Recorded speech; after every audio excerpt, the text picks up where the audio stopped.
சினிமான்றது சாதாரண விஷயம் கிடையாதுங்க. மீடியாவில் வாட்டி அவரோட இன்டர்வியூ பார்த்தேன். அவர் அங்கே பேசுகிறாரு, எனக்கு ஆட்டோமேட்டிக்காக கண்ணில் தண்ணி வந்துடுச்சு. சத்தியமாக கடவுள் போதும், என் தொழில் மேலே ஆணையாக சொல்கிறேன், அங்கேருந்து ஓடினு தான் நான் முடிவு பண்ணேன். அந்த படத்தில் மட்டும் என்னோடய ஃபுட்டேஜ் இருந்திருந்தால் சினிமாவில் எனக்குன்னு ஒரு அசைக்க முடியாத ஒரு இடத்த அந்த படத்துலேயே நான் எடுத்திருப்பேன்.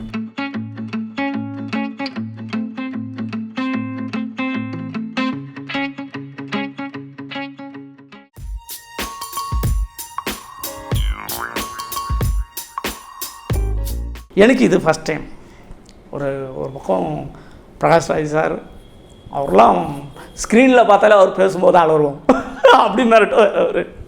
இந்த பக்கம் பார்த்தீங்கன்னா ஹீரோவாக நடித்து வில்லனாக நடித்து இதுக்கு மேலே என்ன அவர் பண்ணுறதுன்னு தெரியாத பலவிதமான வெரைட்டியான நடிப்பை நடித்தவர் ராதாரவி சார் இருக்காங்க. இந்த பக்கம் பார்த்தீங்கன்னா ஒரு பெரிய ஹீரோ ரெட் ஜெயிண்ட்டோட நிறுவனத்தோடைய முதலாளி ஒரு 4 படம் பண்ணிட்டார். 4வது படம் நினைக்கிறேன் சாருக்கு இது பண்ணவர். அவருடைய வசனங்கள்லாம் பார்த்தீங்கன்னா அப்படி இருக்கும். உண்மையிலேயே சொல்லணுன்னா நான் டோட்டலாக பயந்துட்டேன். உண்மையிலேங்க பிரகாஷ் ராஜ் சார் டைலாக் பேசுகிறாரு படத்தில் என்ன கேட்டோம் நம்ம, அந்த எமோஷன் அங்கே பறக்குது, அந்த எமோஷனில் பேசுகிறாரு. சுற்றி இருந்த அத்தனை பேருமே தன்னை மறந்து கை தட்டினாங்க, இன்க்ளூடிங் நாங்களும் தன்னை மறந்து கை தட்டோம். அப்படி பேசினார். அவரை முடிச்சுட்டு ரைட் சைடில் இவருக்கு கேமராவை திருப்புறாங்க, ராதாரவி சார் அப்படி மிரட்டுறாங்க. ஐயோ சரி இவங்க 2 பேர் இப்படி பண்ணுறாங்க.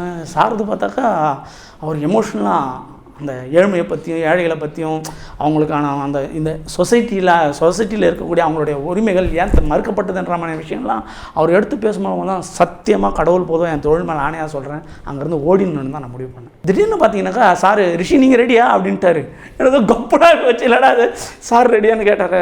சார் ரெடி சார் அப்படின்னு அவங்க சார் ஒரு வார்த்தை சொன்னாங்க. அதுதான் எனக்கு திரும்பவும் இல்லை நம்மளால் முடியும் அப்படின்ற பொசிஷனுக்கு என்ன நான் தயார் பண்ணியிருக்கேன். அந்த காரணம் அங்கே சார் என்ன சொன்னேன்னா, ரிஷி ஒன்றும் பிரச்சனை இல்லை, நீங்கள் உங்கள் மைண்ட் செட்டுக்கு வாங்க. உங்கள் மைண்ட் செட்டுக்கு வர்றதுக்கு சார் எனக்கு ஒரு 1/2 hour டைம் ஆகும்னு சொல்லுங்கள், நான் 1/2 hour வெயிட் பண்ணுறேன், தப்பே கிடையாது. ஆனால் நீங்கள் அந்த மைண்ட் செட்டுக்கு வாங்கன்னு யார் சொல்லுவாங்க? ஓகே பார்ப்போம் அப்படின்னு சொல்லிட்டு ஒரு 5 நிமிஷம் என்னை நான் தயார்படுத்திக்கிறதுக்காக நான் ஒரு 5 நிமிஷம் என்னை தயார்படுத்திக்கினேன். இல்லை இது எல்லாத்தையும் மறந்துடு, இந்த பயங்கையும் எல்லாத்தையும் விட்டுருவோம், அவர் பண்ணாரா இவர் பண்ணாரா, நீ யார் இது உள்ள அப்படின்னு கொஞ்சம் நேரம் யோசித்ததுக்கப்புறமேட்டு தான் அந்த உடைய ஆரம்பித்தது. அந்த உடஞ்சது அந்த அழுக எல்லாத்தையும் கொண்டு வந்தோம். ஆனால் உண்மையிலே அந்த இடத்துல உதய் சார் ரொம்ப மறக்கக்கூடாது. உதய் சார் ஃபஸ்ட்டு ஷார்ட் முடிஞ்ச உடனே மானிட்டர் பார்க்க போயிட்டு வந்து ஃபஸ்ட்டு என்னை கை கொடுத்து வாழ்த்தினவர் உதய் சார் தான். அதுக்கப்புறம் பார்த்தீங்கன்னாக்கா ராதாரவி சார் அம்மா இந்த படத்துக்காக அவருக்கு இன்டர்வியூ நடக்கும் இல்லைங்களா, அந்த இன்டர்வியூவில் என்னை பற்றி ரொம்ப நேரம் பேசினார். கலைஞர் டிவியில் ஒரு வாட்டி அவரோட இன்டர்வியூ பார்த்தேன். அவர் அங்கே பேசுகிறாரு, எனக்கு ஆட்டோமேட்டிக்காக கண்ணில் தண்ணி வந்துடுச்சு. ஏன்னா அது எப்படி சொல்கிறது, அது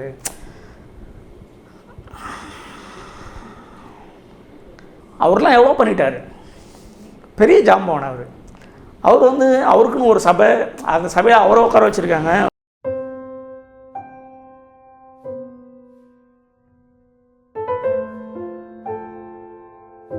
அந்த சபையில் அவரை பற்றி கேட்டுக்கிட்டு இருக்காங்க. அவரை பற்றி கேட்டுக்கிட்டு இருக்கும்போது வாலண்டரியாக அவர் என்னை பற்றி பேசிக்கிட்டு இருக்காரு. அதெல்லாம் பெரிய கொடுப்பனை தானேங்க. அதாவது இதில் ஏன் உணர்ச்சி வசப்படுறாங்க அப்படின்னா, அது அவங்களோட ஆசீர்வாதம்லாம் கிடைச்சிட்டாக்கா இனிமேல் நமக்கு பயணம் நல்லாயிருக்குன்ற ஒரு சந்தோஷம்தான்.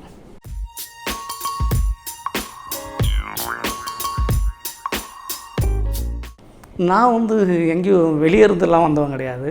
என்னுடைய பூர்வீகம் எல்லாமே சென்னை வண்ணாரப்பேட்டை தான். நான் கிட்டத்தட்ட ஒரு 8-9 வருஷமாக இந்த சினிமாவில் போராடிக்கிட்டு இருக்கேன். நிறைய படங்கள் பண்ணியிருக்கேன். குறிப்பிட்டு எல்லாருக்கும் தெரிகிற மாதிரி சொல்லணும்னாக்கா பாஸ் என்கிற பாஸ்கரன் பார்த்துருப்பீங்க.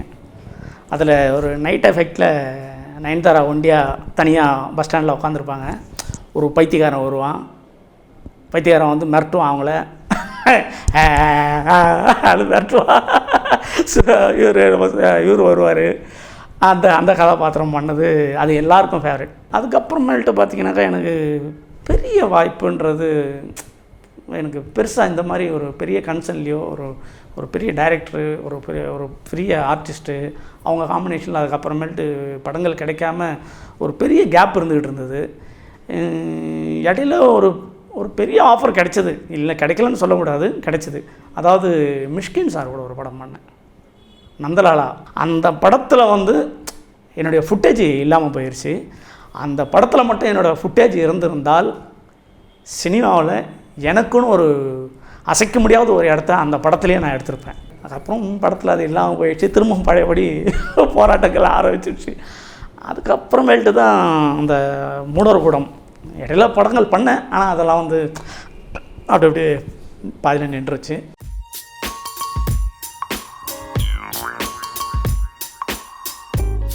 பொதுவாக வந்து நான் படம் பண்ணாக்கா வீட்டுக்கு சொல்கிறது இல்லை. எதனாலன்னா, ஆரம்ப காலத்தில் நடித்தேன் இல்லைங்களா, நடிக்க ஆரம்பித்தேன் இல்லைங்களா, அப்போது நான் வீட்டில் போய் எல்லார்கிட்டையும் சொல்லுவேன், நான் இப்போ இந்த படம் பண்ணிகிட்ருக்கேன், இந்த படத்தில் நான் இந்த மாதிரி பண்ணுறேன், அந்த மாதிரி பண்ணுறேன்னு சொல்லுவேன். ஆனால் ஒரு படமும் வெளியே வரல. நமக்கு ஏதோ ஷூட்டிங் கூப்பிட்டாங்க, வேலை கிடச்சிச்சு, நடிக்க சொல்கிறாங்க, நடிக்கிறோம் அப்படின்னு சொல்லி நம்ம வேலையை முடிக்கிறோம்.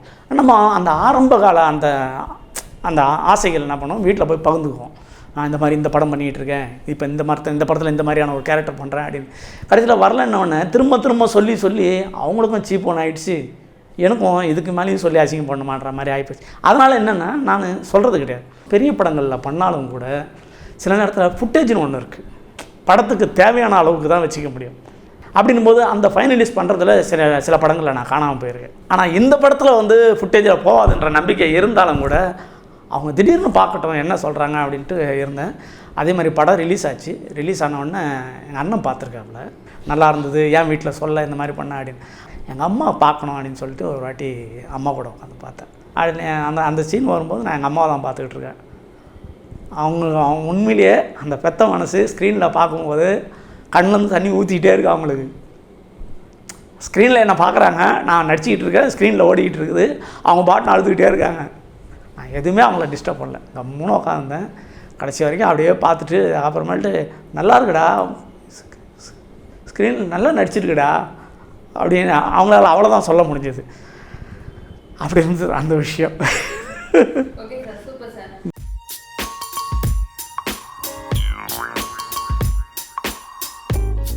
குடும்ப சூழ்நிலையை பாருங்கள். குடும்பம் நம்மளை நம்பி இருக்குன்னா குடும்பத்தை சினிமா எக்காரணம் தோணும் குடும்பத்தை விட்டு வராதிங்க. குடும்பம் நம்மளை நம்பி இல்லை, நம்மளால் குடும்பத்துக்கு எந்த பிரச்சனையும் கிடையாது, நாம் இல்லைனாலும் குடும்பத்துக்கு எந்த பிரச்சனையும் இல்லை அப்படின்னாக்கா தாராளமாக நீங்கள் சினிமாவுக்கு வரலாம். சினிமான்றது சாதாரண விஷயம் கிடையாதுங்க. வெளியே இருந்து நம்ம பார்க்கும்போது ஓகே, சினிமாவில் வந்து ஹீரோ வில்லன் மற்ற கதாபாத்திரங்கள்லாம் வந்து அப்படி பேசுகிறாங்க இப்படி பேசுகிறாங்க, அப்படி நடிக்கிறாங்க, உடனே பாராட்டப்படுறாங்க, அடுத்தது கட் பண்ணால் விழா மேடையில் பார்க்குறோம். இப்படி பார்த்து இதுதான் சினிமான்னு தயவு செஞ்சு யாரும் நினச்சிடாதீங்க. யாருக்குமே வந்த உடனே கிடைக்கிற பொருள் இல்லை சினிமா. இதில் ஒருத்தர் 2 பேர் இல்லை, 1000 பேரை ஜெயிக்கணும். 1000 பேரை ஜெயித்தா தான் 1001வது ஆள் நீ மீதம் இருந்தால் மட்டும்தான் வெற்றியாளனாக கருதப்படுவாய். சினிமாவில் சொர்க்கம் நரகம் சொல்லுவாங்க இல்லைங்களா, அது சினிமாவில் ஜெயித்தவங்களுக்கு தான் சொர்க்கம். ஆனால் ஜெயிக்கிறதுக்கு முன்னே முழுக்க சினிமாவில் எந்த துறையை எடுத்துக்கிட்டு போராடுறானோ அத்தனை பேருக்கும் இது மிக பயங்கரமான நரகம். ஒரு தீர்க்கமான முடிவோடு வந்தால் சினிமாவுக்குள்ளே வரலாம்.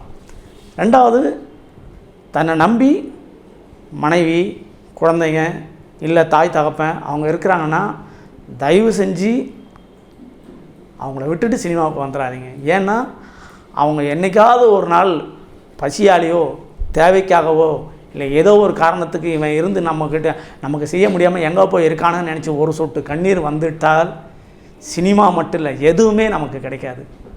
நம்மளால் அடுத்தவங்களும் மனசு காயப்படக்கூடாது, அதுவும் ரொம்ப முக்கியம்.